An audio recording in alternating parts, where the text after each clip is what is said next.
अस्सलाम वालेकुम, आदाब, नमस्कार। शहरवासियों, सबसे पहले तो मैं आपको ईद उल ज़ुहा की पुरखुलूस बधाई देता हूँ, मुबारकबाद देता हूँ। कल बकरीद का त्यौहार है। नगर पालिका परिषद द्वारा तमाम तैयारियां मुकम्मल कर ली गई हैं। लगभग 47 ईदगाहों पे ईद की नमाज़ होनी है, जहां जिला प्रशासन, पुलिस के अलावा नगर पालिका के सफाई कर्मियों की भी ड्यूटी लगाई गई है। 27 या 28 जगह गड्ढे खोदे गए हैं ताकि कुर्बानी के जो फजलात हों, जो कचरे हों, उसका निस्तारण वहाँ किया जा सके। पेयजल की व्यवस्था को सुदृढ़ करने के लिए हम लोगों ने टैंकर की व्यवस्था की है। जहाँ जहाँ ज़रूरत होगी पर टैंकर में पानी भर कर रेडी रहेगा। जहाँ ज़रूरत होगी, पानी की दिक्कत होगी, वहाँ फौरी तौर से टैंकर भेजा जाएगा।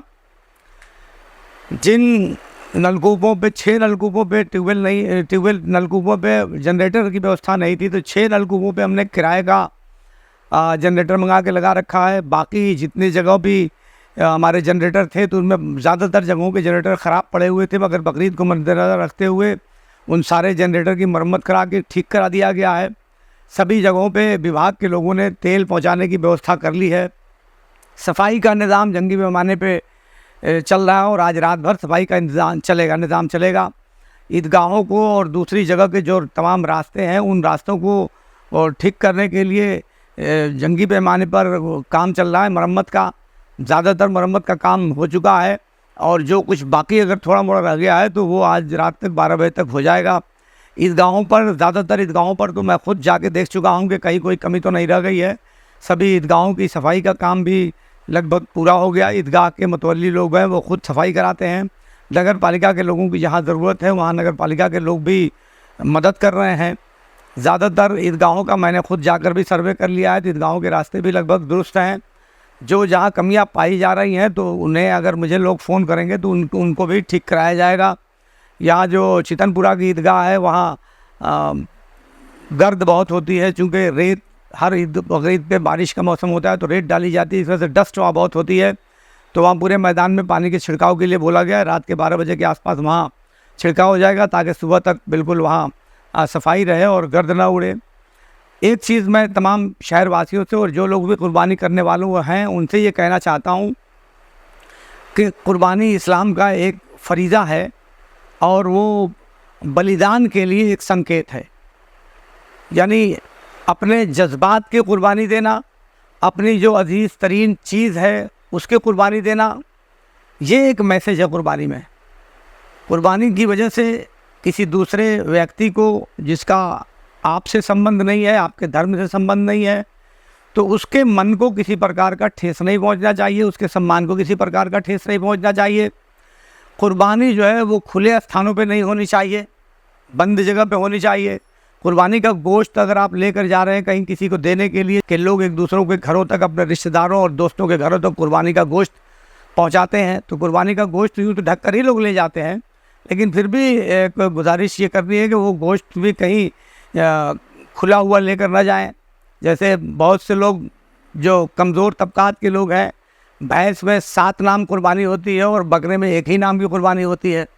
तो जो कमज़ोर तबकात के लोग हैं उन्हें सहूलत पैदा हो जाती है कि भैंस में अगर 7 लोग एक साथ मिल के ले लेते हैं तो उन्हें खर्च कम पड़ता है, तो उनका हिस्सा भी जब बढ़ता है तो उसे भी मैं यही चाहूँगा कि उसे बंद करके ही ले जाएं, खुला हुआ बिल्कुल कहीं न ले जाएं। एक चीज़ ज़रूरी बात ही करनी, अक्सर देखने में आता है कि लोग कुर्बानी के वक्त की या कुर्बानी के बाद की फ़ोटो खींचते हैं और उसे शेयर करते हैं। ये बहुत ही ख़राब बात है, बहुत ही गलत बात है। एक तो ये कि फ़ोटो ही नहीं लेना चाहिए, ये इस्लामी फरीज़ा है, सवाब के लिए काम होता है, कुर्बानी होती है, तो उसमें फ़ोटो खींचना या फिर उस फ़ोटो को पब्लिश करना या शेयर करना, दूसरों तक पहुँचाना, ये बिल्कुल भी गलत बात है। तो इससे मुझे उम्मीद है कि आप सब लोग गुरेज करेंगे। नमाज का टाइम 5:45 से शुरू होता है और ज़्यादातर 95% ईदगाहों पर नमाज 6:15 बजे के बाद बहुत कम जगहों पे नमाज होगी। 5:45 से 6:15 के बीच में नमाज शुरू हो जाएगी और मैक्सिमम आधे घंटे के अंदर अंदर ये नमाज ख़त्म होती है।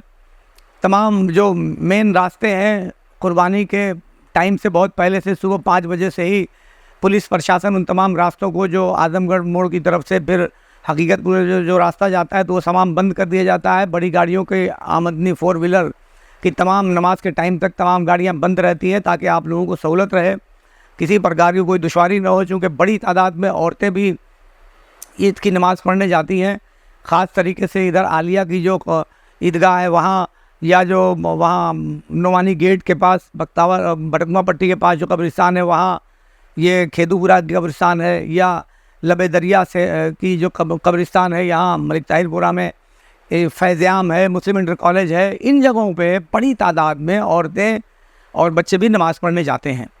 तो उन जगहों के लिए भी ख़ास तरीके से जो ज़िम्मेदार लोग हैं ध्यान रखें कि किसी प्रकार की किसी किस्म की किसी को कोई दुश्वारी न पैदा हो। जहाँ तक नगर पालिका की ज़िम्मेदारियाँ हैं, नगर पालिका अपनी ज़िम्मेदारियों में पूरी तरीके से मुस्तैद है और हमने पूरी मुकम्मल तैयारी भी की है। मैं उम्मीद करता हूँ कि आप में से किसी को उसी प्रकार की कोई दुश्वारी न हो। पानी लगातार हम लोग कोशिश कर रहे हैं कि लगातार पानी की आपूर्ति बनी रहे। अब बिजली विभाग से भी कहा गया है कि लाइट अब ना कटने पाए। मुझे उम्मीद है कि आज दिन में तो लाइट कई बार कटी जिस वजह से बड़ी दुश्वारी हुई है, लेकिन मुझे उम्मीद है कि अब लाइट नहीं कटना चाहिए। और मैं इन्हीं सब बातों के साथ आप लोगों को फिर एक मरतबा दिल की गहराइयों से ईद की पुरखुलूस मुबारकबाद देता हूँ और अल्लाह से दुआ करता हूँ कि आपका ये त्यौहार बहुत ही मुबारक साबित हो और आपकी जो दुआएँ हैं वो दुआएँ कबूल हों, मुल्क में अमन व अमान और भाईचारा बना रहे। बहुत बहुत शुक्रिया।